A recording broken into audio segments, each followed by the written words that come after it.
میں ایک تھوڑی سی پیچھے ایک تمہید باندھوں گا، تمہید باندھنے کے بعد میں اپنے اس موضوع پر آؤں گا۔ اللہ تبارک و تعالیٰ نے انسان کے اوپر جو چیزیں لازم کی ہیں، ان چیزوں میں سے ایک چیز ہے کلمہ۔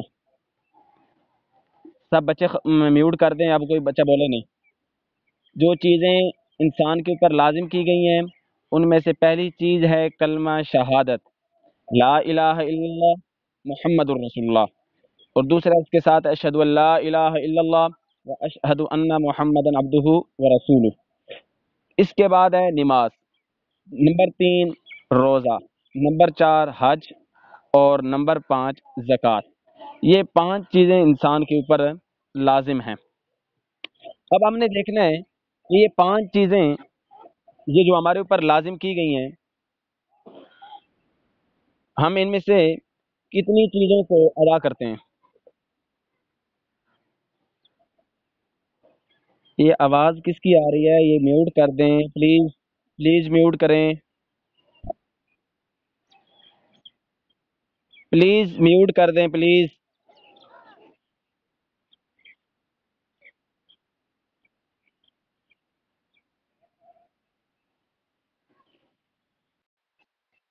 اب ہم نے دیکھنا ہے کہ ہم نے جب کلمہ پڑھ لیے، کلمہ شہادت یا کلمہ طیبہ، یہ ہم نے پڑھ لیا ہے، اب اس کے بعد ہمیں اس کی دوبارہ کب ضرورت پڑے گی؟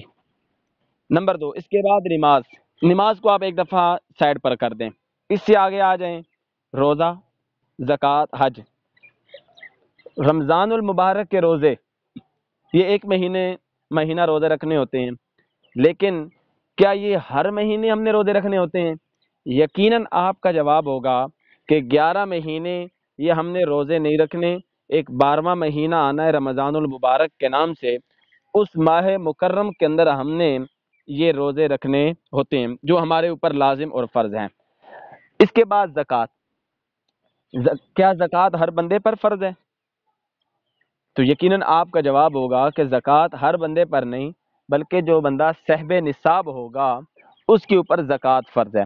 پھر اس کے بعد جو صاحب نصاب ہوگا، کیا اس نے روزانہ کی بنا پر زکوٰۃ ادا کرنی ہے؟ نہیں۔ تو آپ کا جواب ہوگا کہ روزانہ کی بنا پر نہیں، بلکہ زکوٰۃ کے اوپر، زکوٰۃ کے مال پر 1 سال کا گزرنا یہ ضروری ہے۔ جب سال گزر جائے گا تو وہ زکوٰۃ ادا کرے گا۔ اچھا آگے چلیے، حج۔ حج والی جو عبادت ہے، کیا یہ ہر بندے کے اوپر فرض ہے؟ تو آپ کا جواب ہوگا کہ جو صاحب استطاعت ہوگا اس کے اوپر حج فرض ہے، ہر بندے پر حج کرنا فرض نہیں ہے۔ کلمہ شہادت، کلمہ طیبہ، وہ ہم نے زندگی کے اندر ایک مرتبہ پڑھا، مسلمان ہو گئے۔ اس کے بعد روزے، وہ ہم نے سال کے بعد رکھنے ہیں۔ زکوٰۃ سال کے بعد صاحب نصاب بندے نے دینی ہے۔ حج زندگی کے اندر ایک مرتبہ صاحب استطاعت آدمی نے کرنا ہے۔ اب یہ 4 چیزیں تو ہو گئی ایک طرف، اس کے بعد ایک چیز رہ جاتی ہے نماز۔ اب ہم نے دیکھنا ہے کہ نماز، اللہ تبارک و تعالیٰ فرماتے ہیں باقی جو 4 کام ہیں وہ تم نے سال کے بعد زندگی کے اندر ایک مرتبہ جو صاحب حیثیت، صاحب نصاب، ان کے اوپر وہ لازم ہے، لیکن نماز والا جو حکم ہے یہ ہر مسلمان، امیر، غریب، فقیر، بوڑھا یا مرد عورت کوئی بھی ہو، ان سب کے اوپر نماز یہ کیا ہے؟ لازم اور ضروری ہے۔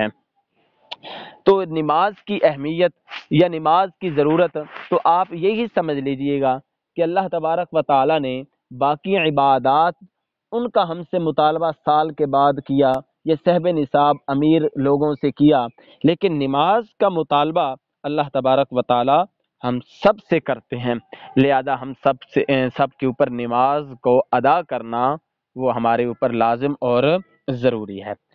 چلیں جی، اس سے آگے ہے مقصد حیات کی یاد دہانی۔ کتاب کے اوپر لکھا ہوا ہے پہلا پوائنٹ، مقصد حیات کی یاد دہانی۔ حیات زندگی کو کہتے ہیں۔ نماز جو ہے نا، یہ انسان کا جو مقصد ہے اس کی یاد دہانی کرواتی ہے۔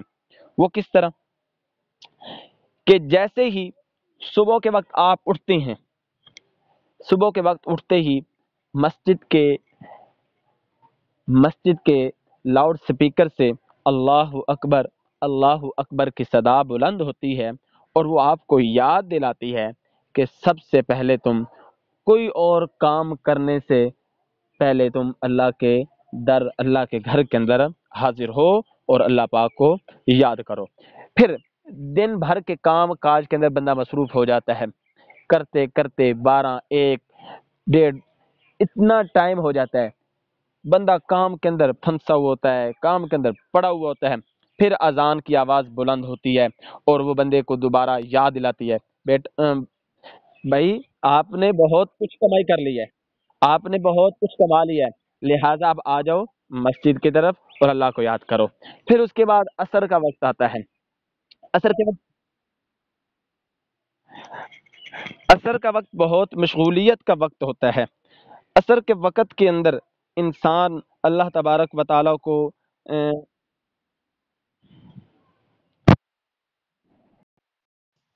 اب بیٹا آ رہی ہے، اب آواز آ رہی ہے میری؟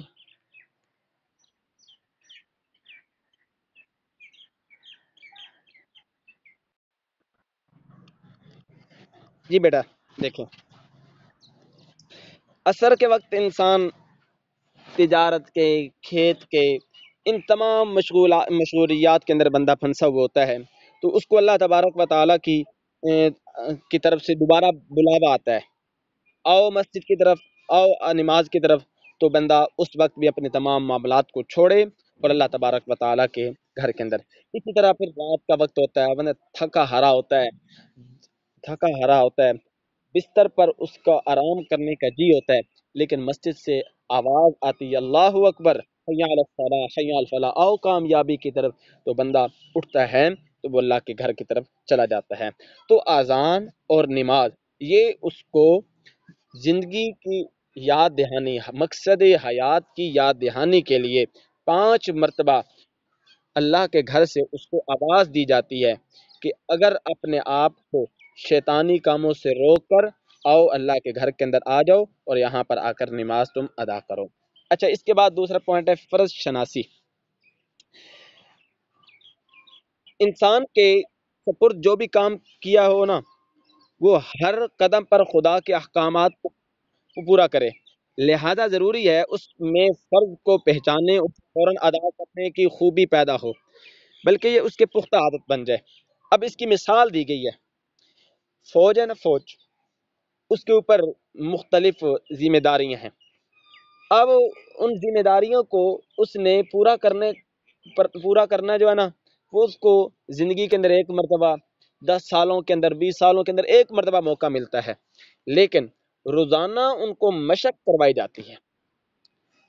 فوج کے اوپر جو ذمہ داری ہے، اس ذمہ داری کو نبھانے کا موقع کتنے ایک مرتبہ مل گیا زندگی میں، 10 سالوں میں، 20 سالوں میں ایک مرتبہ، 2 مرتبہ مل گیا، 3 مرتبہ مل گیا. آپ بخوبی جانتے ہیں ہمارا اور انڈیا کا آپس میں تناؤ ہے. کتنی ہماری جنگیں ہوئی ہیں؟ 2 یا 3 ہی اب تک جنگیں ہوگی چکی ہیں نا. یہ 50 60 70 سال کے اندر 2 3 جنگیں ہوئی ہیں. تو لیکن اس کے باوجود ان کو روزانہ مشق کروائی جاتی ہے، روزانہ ان کی پریڈ کروائی جاتی ہے، روزانہ ان کو جمع کیا جاتا ہے، روزانہ ان کے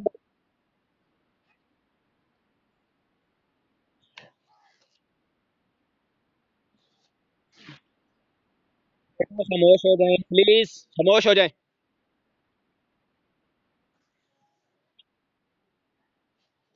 اب یہ ایک دنیاوی فوج ہے، اس کے اس کو برسوں کام کے اندر لانے کے لیے روزانہ اس کی پریڈ کروائی جا رہی ہے، روزانہ اس سے کام کروایا جا رہا ہے. یہ ایک دنیاوی فوج ہے. ایک اللہ تبارک و تعالیٰ کی اسلامی فوج ہے جو اللہ پاک نے ہر وقت شیطان کے مقابلے کے لیے تیار رکھی ہوئی ہے. شیطان ہر وقت انسان کے اوپر حملہ کرنے کی کوشش کرتا ہے، ہر وقت انسان کو ورغلانے کی کوشش کرتا ہے. اب اللہ تبارک و تعالیٰ اس شیطان سے مقابلہ کرنے کے لیے اپنی اس فوج کو تیار کرتے ہیں تاکہ یہ اللہ تعالیٰ کی حدود کی بھی حفاظت کرے اور یہ اس شیطان کے مقابلے کے لیے ہر وقت تیار رہے. اس لیے اللہ پاک بندے کو 5 وقت مسجد کے اندر سے بلاوا دلواتے ہیں، اے بندہ میرے پاس آ جا اور میرے پاس آ کر مجھ کو یاد کر اور شیطان سے مقابلے کے لیے تیار رہے. اب اگلی بات،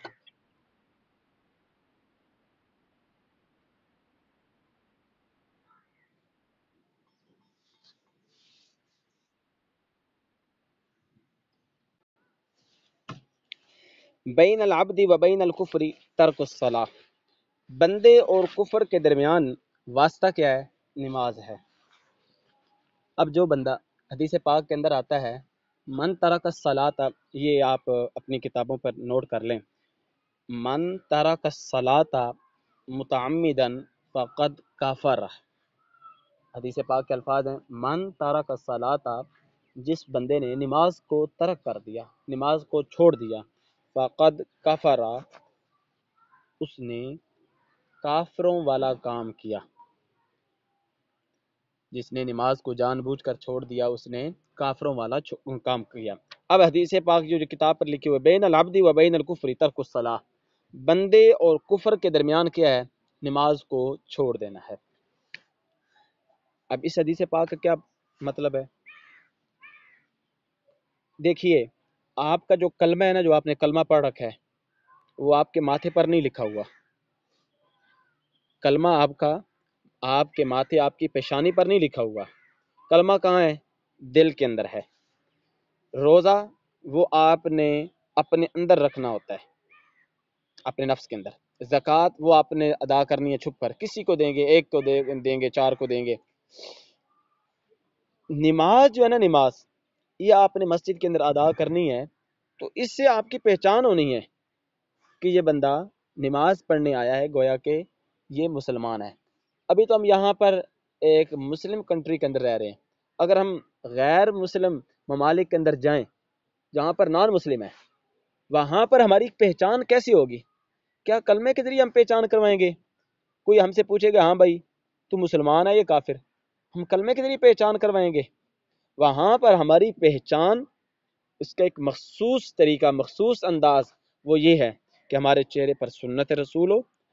نمبر 2، جیسے ہی مسجد کے اندر سے آواز اذان کی بلند ہو، ہمارے قدم مسجد کی طرف اٹھنے لگ جائیں، تو ہر بندہ جو بھی دیکھے گا اس کو اس بات کا علم ہو جائے گا کہ اس کا تعلق مسلمانوں کے ساتھ ہے، کیونکہ یہ اللہ کے گھر کی طرف اذان کے ہونے کے بعد جا رہا ہے۔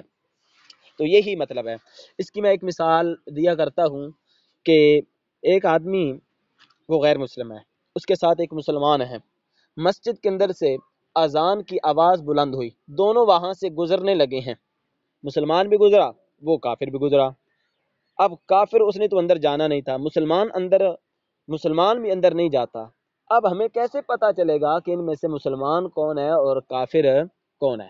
تو مسلمان کی پہچان کس سے ہونی ہے؟ نماز ادا کرنے سے۔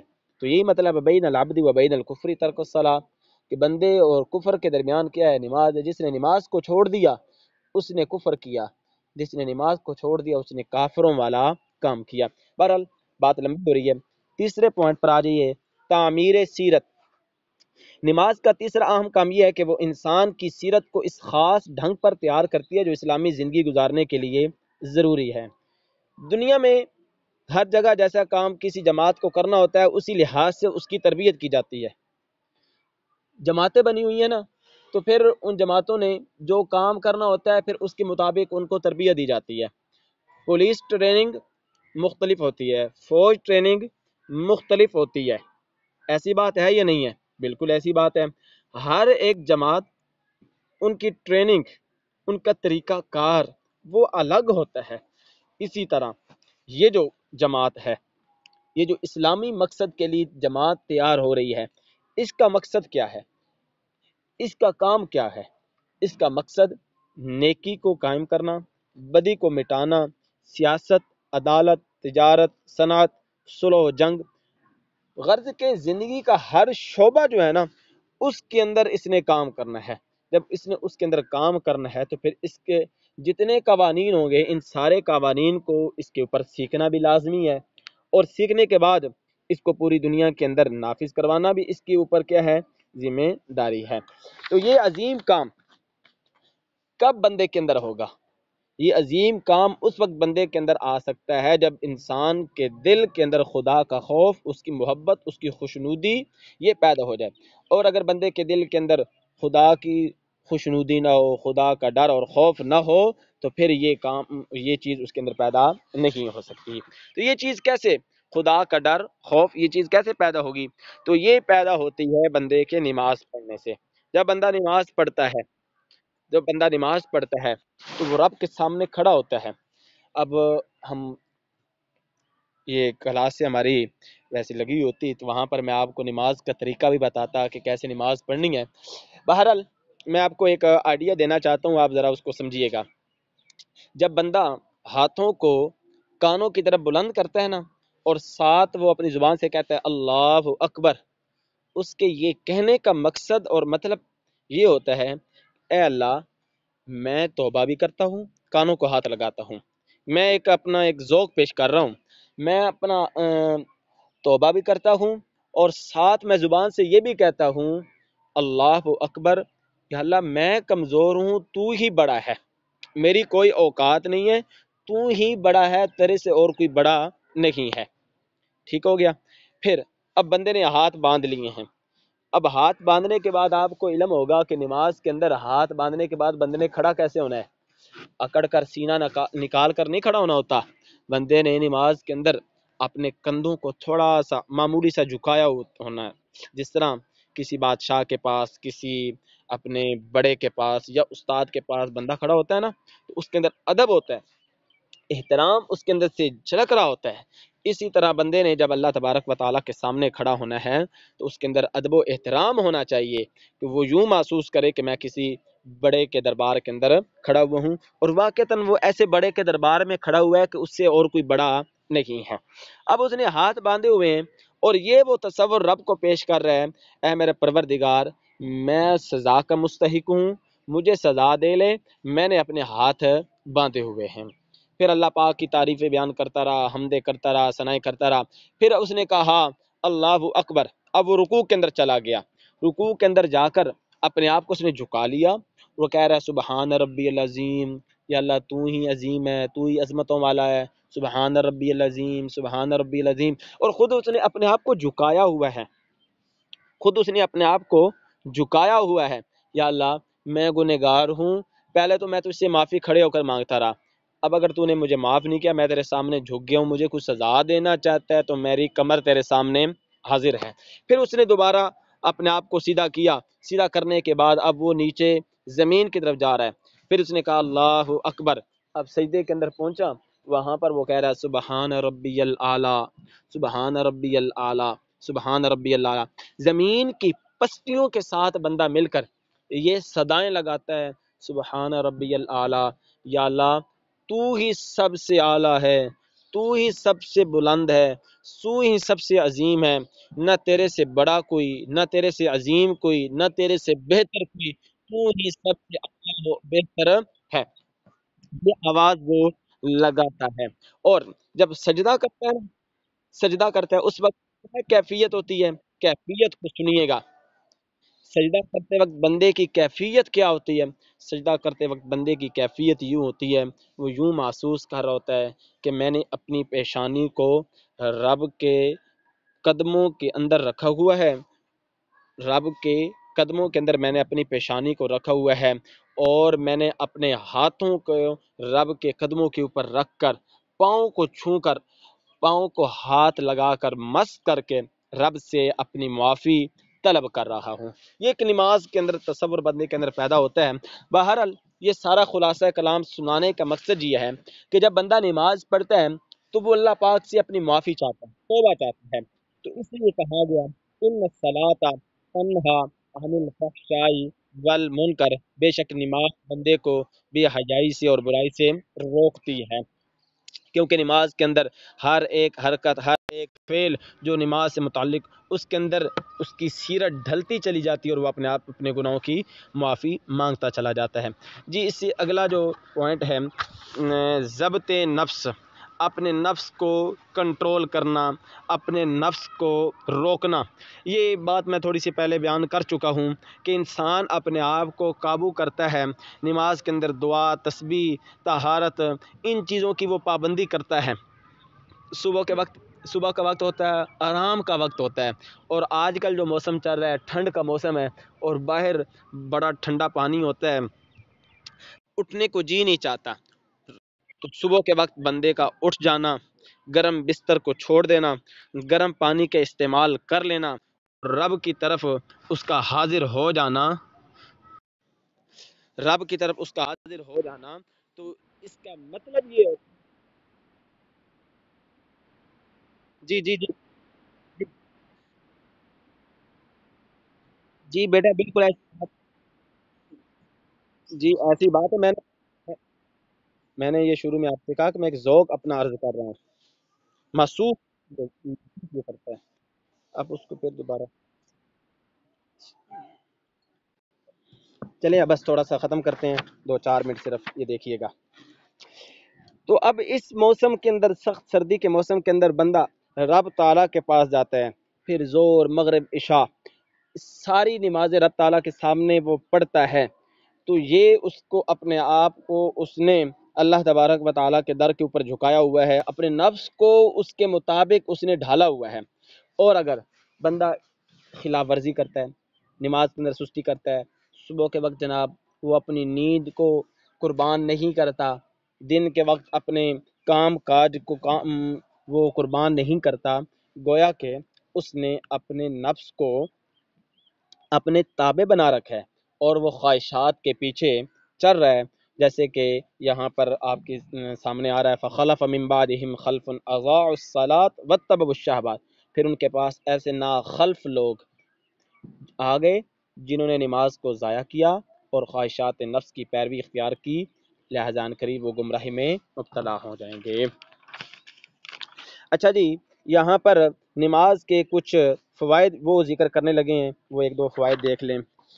نمبر 1، آدمی کے ذہن میں اس حقیقت کو تازہ رکھتی ہے کہ وہ دنیا میں مالک و مختار نہیں ہے۔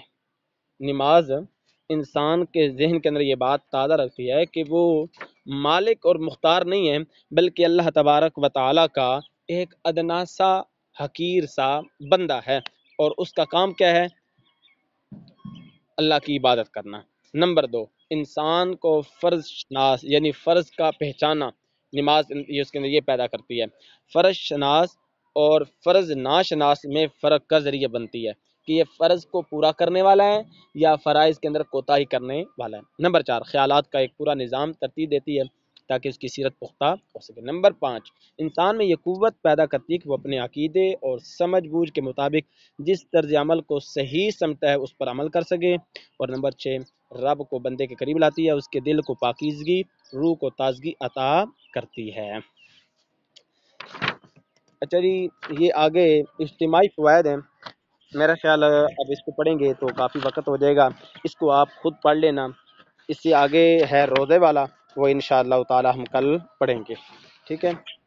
نماز اجتماعی فوائد ہیں، اس کے اوپر آپ نے خود نظر دوڑا لینی ہے۔